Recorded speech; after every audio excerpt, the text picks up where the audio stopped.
So hello guys, welcome back on our channel. तो आज हम पढ़ने वाले हैं आईबीएम इंटरनेशनल बिजनेस मैनेजमेंट के इंटरनेशनलाइजेशन टॉपिक के बारे में। तो अपन सबसे पहले देखते हैं कि स्टेजेस क्या होती है इंटरनेशनलाइजेशन की इसके एग्जांपल्स के साथ। ठीक है। तो internationalization is the process by which a firm gradually expands its operation beyond domestic borders to enter and operate in international market. जो इंटरनेशनलाइजेशन होता है वो प्रोसेस होता है किसका, एक फर्म का, जो कि अपने आप को एक्सपेंड करना चाह रही है इसके ऑपरेशंस को कहाँ पर, डोमेस्टिक बॉर्डर्स के पार, टू एंटर मार्केट में एंटर करने के लिए और इंटरनेशनल मार्केट को ऑपरेट करने के लिए। कि जब जैसे वो एंटर करेगी और ऑपरेट करेगी तो उसका हो जाएगा internationalisation. The process typically moves through the following veg. कि जो प्रोसेस होता है वो जो आगे आने वाले स्टेजेस है उसके अकॉर्डिंग हो सकता है। तो अपन उसके स्टेजेस या फिर स्टेप्स देख लेते हैं क्या होता है। तो सबसे पहला आता है अपना डोमेस्टिक स्टेज। इसमें क्या होता है कि the firm operates only in its home country with no intention to go abroad.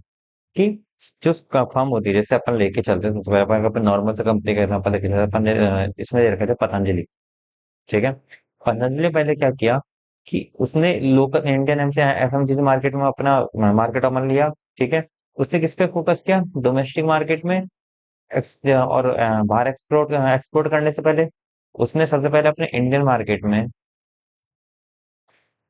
अपना कवर किया पूरा की पूरा। अगर उसका इंडियन मार्केट 50% भी कवर हो गया, जो 50% कवर हो गया उससे कहीं ना कहीं उसका शेयर बाहर भी जाता होगा। फिर कोई अपने रिलेटिव वगैरह को उसको शेयर करे, पतंजलि वालों को, तो मान के चलता है अगर उसका 5% भी अगर उसका बाहर जा रहा है तो उसको मार्केट कैप्चर करना समझ में आएगा कि उसका अगर 5% भी अगर बाहर मार्केट है तो उसको भी कवर करने का सोचेगा वो। बट उससे पहले उसने क्या किया, उससे पहले 50% मार्केट एरिया को सबसे पहले उसने कवर किया। नेक्स्ट आता है एक्सपोर्ट स्टेज। कि the firm begins exporting products to foreign countries often through intermediaries और एजेंट्स। ये जो फर्म्स होती है वो क्या करती है कि फॉरेन कंट्रीज में उसके प्रोडक्ट्स को एक्सपोर्ट करना शुरू कर देती है। एक्सपोर्ट मतलब सेल करना, कहाँ पर, फॉरेन मार्केट में। ठीक है, किसके थ्रू, इंटरमीडिएट्स के थ्रू और एजेंट्स के थ्रू। कि मतलब किसी न किसी के मतलब ब्रांच बना करके एक तरीके से, मतलब किसी न किसी के थ्रू, मतलब बीच में मीडिएटर। ठीक है, उसके थ्रू अपना प्रोडक्ट बेचती है। And it is the first step towards internationalisation. Internationalisation में ये इसका फर्स्ट स्टेप होता है, क्योंकि उसको वहाँ पे अपना माल को जो फॉरेन मार्केट है वहां पे बेचने का एक पहला स्टेप उठा लेती है। जैसे कि Amul started exporting dairy products to the Gulf countries through Indian distributors catering to the Indian डिस्ट्रा।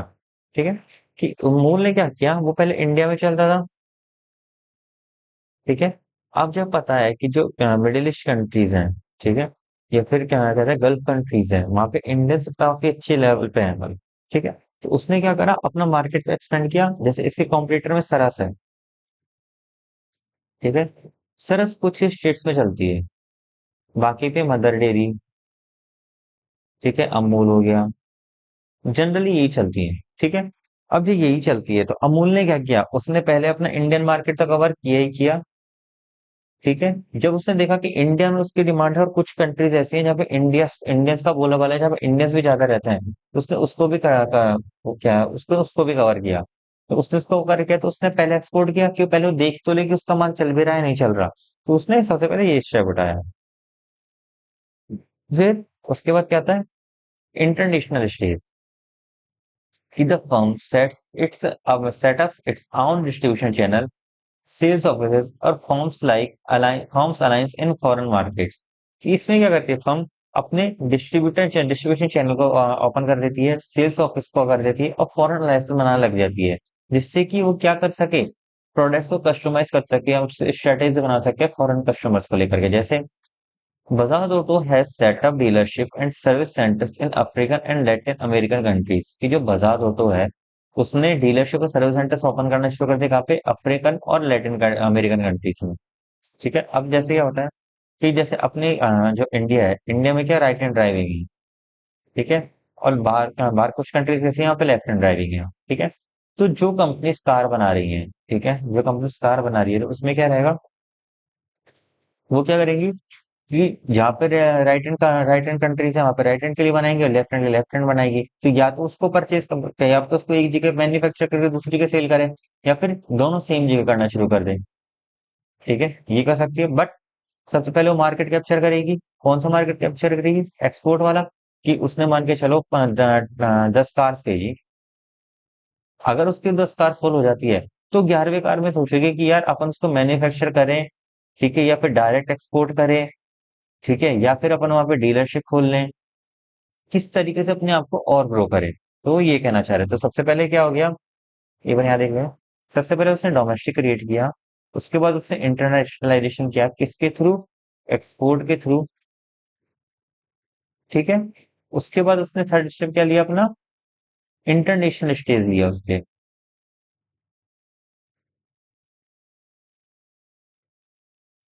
सबसे पहले उसने डोमेस्टिक मार्केट कैप्चर किया, उसके बाद उसने एक्सपोर्ट करना शुरू किया, और उसके बाद उसने अपना डीलरशिप खोल ली। ठीक है। अब जब उसने डीलरशिप खोल ली, उसके बाद क्या आएगा? उसका माल जो मान के चलो वो भी चल गया। उसने क्या करा, अपने आप को मल्टीनेशनल कर लिया। मल्टीनेशनल क्या किया उसने? कि the firm establish production units और subsidiaries in multiple countries and adapt products and operation to the each local market. इसने क्या किया कि इसने प्रोडक्शन यूनिट्स को और सब्सिडरीज को अपने एस्टेब्लिश किया वहां पे मल्टीपल कंट्रीज में, और वहां से उन्होंने प्रोडक्ट्स को मैन्युफैक्चर करना और ऑपरेट करना लोकल मार्केट में शुरू कर दिया। जैसे कि अपन एग्जांपल देख लेते हैं अब इसका, कि Unilever operates as Hindustan Unilever limited actually in India with local management products and marketing strategies. कि जो यूनिलीवर है, यूनिलीवर ने क्या करा, अपने इंडिया में हिंदुस्तान यूनिलीवर यूनिलीवर लिमिटेड शुरू शुरू किया। ठीक है, उसमें क्या करा, उसने पूरे पूरा लोकल मैनेजमेंट लिया एक तो। ठीक है, उन्हीं के अकॉर्डिंग प्रोडक्ट्स लिए कि इंडियन मार्केट में किस प्रोडक्ट की नीड है। ठीक है, उन्होंने पूरा मार्केट को स्टडी किया और उनके अकॉर्डिंग मार्केट स्ट्रेटेजी बनाई। ठीक है। उसके बाद क्या आता है कि ग्लोबल और ट्रांजिशनल स्टेज। ठीक है, इसमें क्या करता है कि the firm integrates its global operation and treats the entire world as a single market. तो जैसे फर्म होती है वो क्या सोच के चलती है कि उसको ग्लोबल ऑपरेशंस करना है, और उसको पूरे वर्ल्ड को एक सिंगल मार्केट की तरह ट्रीट करना है। ठीक है। There is a balance between global efficiency and local responsiveness. कि उसने बैलेंस बनाया किसके बीच में? ग्लोबल एफिशिएंसी के बीच में, कि उसकी ग्लोबल एफिशिएंसी कितनी है, और उसकी भी आप पे उसकी लोकल रेस्पॉन्सिवनेस कितना रहेगी। उसकी एफिशिएंसी मान के चलो 10,000 प्रोडक्ट बनाने की है। ठीक है, बट उसका रेस्पॉन्सिव आ रहा है अगर 11,000 आ रहा है, तो वो बनाएगा उसको और हेड कर लेगा उस चीज की। बट अगर उसका 9,000 ही आ रहा है, तो वो थोड़ा सा सोचेगा ये करा जाएगा नहीं करा, क्योंकि उसका टारगेट भी अचीव नहीं हो पा रहा। जैसे कि Coca Cola has a globally standardised brand and operates operations. की जो कोको कोला है वो ग्लोबल ब्रांड है।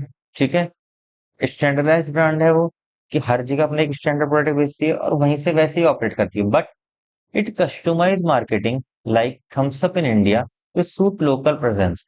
कि जो थम्स अप है इंडिया की कंपनी है शायद से, उस कंपनी को मार्केट करने के लिए, उस कंपनी मार्केट करने के लिए उसने क्या किया, लोकल प्रेफरेंस को टेस्ट किया। जैसे कि इंडिया में लोग शुगर ज्यादा कंज्यूम करते हैं, ठीक है, इन ड्रिंक्स में सोडा जिस तरीके से कह सकते हैं, सोडा ज्यादा लेते हैं।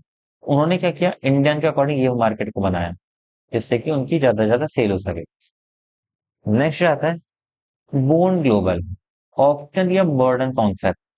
ठीक है, इसमें क्या होता है कि some newest companies go global soon after inception due to digital platforms and scalable models. कि इसमें क्या करता है, जो न्यू न्यू कंपनीज होती हैं या फिर जो स्टार्टअप्स होते हैं, ठीक है, वो शुरू में टारगेट करते हैं पूरे ग्लोब को, या फिर कहते हैं पूरे वर्ल्ड को। ठीक है, जैसे कि सॉफ्टवेयर स्टार्टअप्स लाइक जोहो और SaaS based Freshwork began serving international clients within a few years of starting up in India.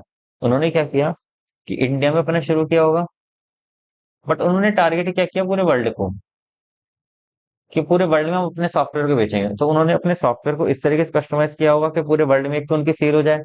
ठीक है, या फिर उन्होंने अगर अपने क्लाइंट बेस पे अपना सोचा होगा कि अभी अपने क्लाइंट के अकॉर्डिंग अपने कस्टमाइज करेंगे सॉफ्टवेयर को, तो उन्होंने वो सर्विस शुरू करी हुई। लेकिन उन्होंने ये नहीं करा कि जैसे अपने पहले स्टेजेस देखे थे, कि सबसे पहले डोमेस्टिक किया, फिर एक्सपोर्ट किया, फिर इंटरनेशनल किया, उसके बाद अपना फोर्थ पॉइंट आ गया था क्या, मल्टीनेशनल स्टेज पे गए अपन उसके बाद। ठीक है, उसके बाद अपना ग्लोबल स्टेज आ गया था। ठीक है, उन्होंने धीरे धीरे एक एक स्टेप नहीं लिया, उन्होंने सीधा ही इस चीज को टारगेट किया कि जब अपन इस ग्लोबल को टारगेट करेंगे तो उसमें इंडिया ऑटोमेटिकली कन्वर्ट हो जाएगा। क्योंकि जब अपने फॉरेन डिमांड होगी, ठीक है, तो ड्यू टू फ्लक्चुएशन अपने पास एक्स्ट्रा मनी आएगा। क्योंकि अपन सेल कर रहे हैं, एक्सपोर्ट कर रहे हैं। तो अपन किस में रहेंगे? प्रॉफिट में रहेंगे। और जब प्रॉफिट में रहेंगे तो उस अपन प्रॉफिट के पार्ट को क्या कर सकते हैं? इन्वेस्ट कर सकते हैं वापस से अपनी चीजों को और बेस्ट करने के लिए। इस तरीके से अपनी 5 स्टेज होती है। छठी ऑप्शनल होती है, आप इसको काउंट करो करो मत करो, बट 5 मेन स्टेज होती है। अपन एक बार फिर से देख लेते हैं कौन कौन सी स्टेजेस होती हैं। सबसे पहला रहता है अपना, कौन सा रहता है? डोमेस्टिक। डोमेस्टिक के बाद आता है अपना एक्सपोर्ट। एक्सपोर्ट के बाद हो जाता है अपना इंटरनेशनलाइजेशन। इंटरनेशनलाइजेशन के बाद क्या आता है? अपना मल्टीनेशनल स्टेज रहता है। उसके बाद अपना क्या आ जाता है? पांचवा, ग्लोबल स्टेज, कि जहाँ पे अपना फाइनल प्रोडक्ट इंटरनेशनल हो जाता है। आई होप आपको आज की वीडियो समझ में आई होगी। अगर आपको वीडियो समझ में आई हो, अच्छी लगी हो, तो लाइक करें, चैनल को सब्सक्राइब करें और अपने फ्रेंड्स के साथ शेयर करें। Thank you so much.